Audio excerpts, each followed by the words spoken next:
శ్రీ గురుభ్యో నమ. హరి ఓం.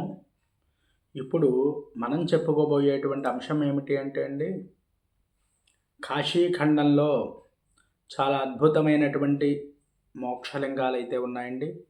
ఈ మోక్షలింగాల్లో అనేకమైనటువంటి లింగాలు ఇప్పుడు మనం మన ఛానల్లో అయితే పెట్టడం జరిగింది.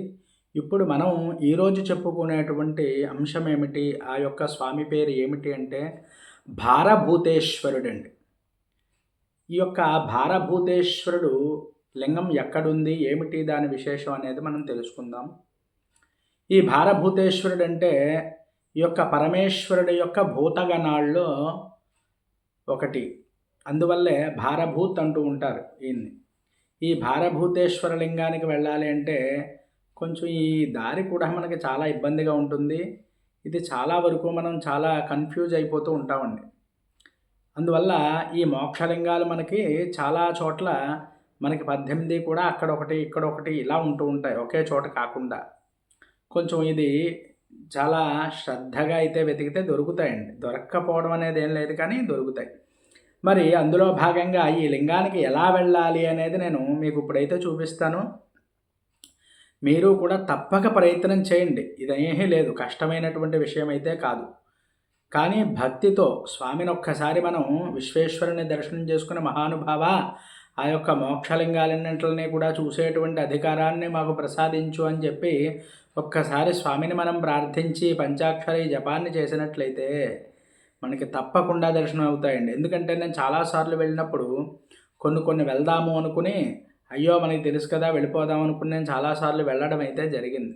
ఏదో అవాంతరం వచ్చి అయితే ఆగిపోవడం అయితే చాలాసార్లు జరిగాయి. కానీ ఒక్కసారి ఎప్పుడైతే భక్తి శ్రద్ధలతో స్వామిని మనం ప్రార్థించుకుని వెళ్తామో ఎటువంటి అవాంతరాలైనా సరే మనకు తొలగిపోతాయి. తప్పకుండా స్వామి దర్శనం అయితే మనకు అవుతుందండి. ఇప్పుడు మనం ఈ యొక్క భారభూతేశ్వరి యొక్క లింగానికి ఎలా వెళ్ళాలి అనేది మనం ఇప్పుడు తెలుసుకుందాము. మనకి కరెక్ట్గా గుర్తుపెట్టుకోండి, విశ్వేశ్వరుని దర్శనం చేసుకుని మనం 4వ నెంబర్ గేట్లోంచి అయితే బయటికి రావాలండి. ఇక్కడ 4వ నెంబర్ గేట్ నుంచి వచ్చి అటువైపు కాలభైరవుడికి గుడికి వెళ్ళేటువంటి వైపులో కొంచెం బాగా నడిచి వెళ్ళినట్లయితే మనకి పోలీస్ స్టేషన్ ఒకటి వస్తుందండి. ఎడమ భాగంలో ఎడమ చేతి వైపు అయితే మనకి పోలీస్ స్టేషను కనిపిస్తుంది. ఆ పోలీస్ స్టేషన్ దాటిన తర్వాత కరెక్ట్గా 2వ సందు అండి. ఫస్ట్ సందు కొంచెం చిన్నది కింద ఉంటుంది, 2వ సందు వస్తుంది మీకు. ఆ 2వ సందులో ముందుగా కిళ్ళీ కొట్టు ఇవన్నీ ఉంటాయి, ఈ పాన్ షాపులు ఇలా ఉంటాయి. అటు నుంచి కనుక నువ్వు తీసుకున్నట్లయితే మనకి స్ట్రైట్గా వెళ్ళిపోయినట్లయితే మనకి ఎడమ వైపు భాగంలో ఒక పెద్ద సందు వస్తుంది. ఆ సందులోంచి వెళ్ళిపోతే మనం కుడివైపు నుంచి వెళ్ళిపోయాము అంటే ఎక్కడికో వెళ్ళిపోతాం. ఆ ఫస్ట్ సందులోంచి అసలు వెళ్ళకండి. కొద్దిగా ఎదరికి వెళ్ళినట్లయితే ఏమీ లేదు, కరెక్ట్గా ఒక 20 అడుగులు వేసినట్లయితే చాలా చిన్న సందు వస్తుందండి. ఆ చిన్న సందులోకి వెళ్ళాలి. వెళ్ళి రైట్ తీసుకుంటే మనకి భారభూతేశ్వరుడు అని చెప్పి ఒక బోర్డు అయితే ఈ మధ్యకాలంలో కనిపిస్తోంది. ఇది వరకు అయితే అక్కడ ఏ బోర్డులో కూడా ఉండేది కాదు. అక్కడ ఎవరిని అడిగినా కూడా భారభూతేశ్వరుడు అంటే అదేదో భైరవుడు గుడి పేరు చెప్తున్నారు తప్ప ఎవరు కూడా ఈ లింగం కోసం అయితే చెప్పట్లేదు, ఎవరికి తెలియదు అక్కడ వాళ్ళకైతే. మరి అలా వెళ్ళినట్లయితే అక్కడ భారభూతేశ్వరుడు అనేటువంటి లింగం, ఇది మోక్షలింగాల్లో ఒకటండి. అందువల్ల తప్పకుండా అందరూ కాశీ వెళ్తే దర్శనం చేసుకోవలసినటువంటి లింగం ఈ భారభూతేశ్వర లింగం అనమాట.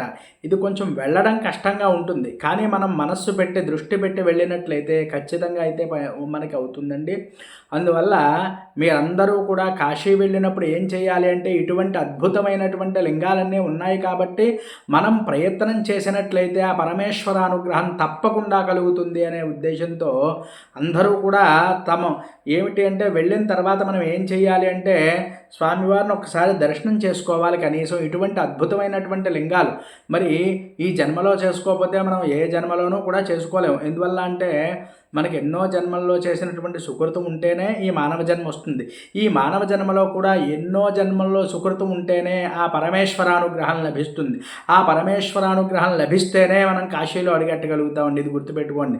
ఆ కాశీలో అడిగట్టినా సరే కాలభైరవుడి యొక్క మనకు అనుగ్రహం పరిపూర్ణంగా ఉండాలి, విశ్వేశ్వరుడి యొక్క అనుగ్రహం ఉండాలి. ఉంటేనే ఇటువంటి మోక్షలింగాలు కూడా చాలా అద్భుతమైనటువంటి దర్శనాలు అయితే అవుతాయండి. మనం ఎన్నో జన్మల్లో చేసినటువంటి సుకృతం ఉంటేనే ఇటువంటి అద్భుతమైనటువంటి లింగాలు ఈ యొక్క కాశీలో దర్శనం అయితే మనం చేసుకోగలుగుతాం. అటువంటి స్వామివారిని నేనైతే మీకు ఇప్పుడు చూపించబోతున్నాను. అందరూ కూడా తప్పకుండా దర్శనం చేసుకొని తరించవలసినటువంటి లింగం శ్రీ భారభూతేశ్వర లింగం. అందరూ కూడా ఇప్పుడు నేనైతే మీకు ఆ యొక్క లింగాన్ని దర్శనం చేయిస్తున్నాను. అందరూ చూసి తరించగలరు. చూడండి, ఇప్పుడు నేను చెప్పిన విధంగా మీరు వచ్చినట్లయితే ఇంకో ఈ బోర్డు అయితే మనకు కనిపిస్తుందండి. చాలా ఇరుకు సందండి ఇది. చూడండి, ఇలా వచ్చినట్లయితే మనకి ఈ సందులోంచి ఇక్కడ భారభూతేశ్వర్ అని చెప్పి ఉంటుంది. ఇది చాలా పెద్ద లింగం అండి. ఇది భారభూతేశ్వరుడు అనేది చాలా పెద్ద లింగం ఉంటుంది. మీరు చూసినట్లయితే మనకి చాలా అద్భుతంగా ఇది కూడా మోక్షలింగం అయితే మనకి దర్శనం అవుతుందండి. ఎవరైనా సరే నేను చెప్పిన విధానంతో వెళ్తే ఖచ్చితంగా అయితే ఈ గుడి అయితే మీకు దొరుకుతుంది. ఇక్కడ ఎవరైతే భక్తి శ్రద్ధలతో స్వామివారిని ఒక్కసారి దర్శనం చేసుకుని మీకు వీలైతే ఏమైనా మారేడు దళాలు పట్టుకెళ్ళండి. ఎందుకంటే మన గంగాజలం, పాలు, పెరుగు ఇవి అయితే మనం పట్టుకెళ్ళడం కొంచెం కష్టంగా ఉంటుంది.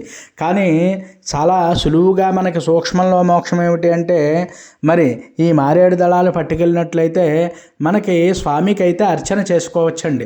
మనం చక్కగా ఏమీ అక్కర్లేదు. మనకి విశ్వేశ్వరుడికి తలుచుకుని ఒక్కసారి, అలాగే భారభూతేశ్వర తండ్రి అని చెప్పి ఒక్కసారి ఆ దళాలు పంచాక్షరి జపం చేసుకుంటూ చక్కగా మనం అర్చన చేసుకున్నట్లయితే మనకి స్వామివారి యొక్క అనుగ్రహం తప్పకుండా కలుగుతుంది.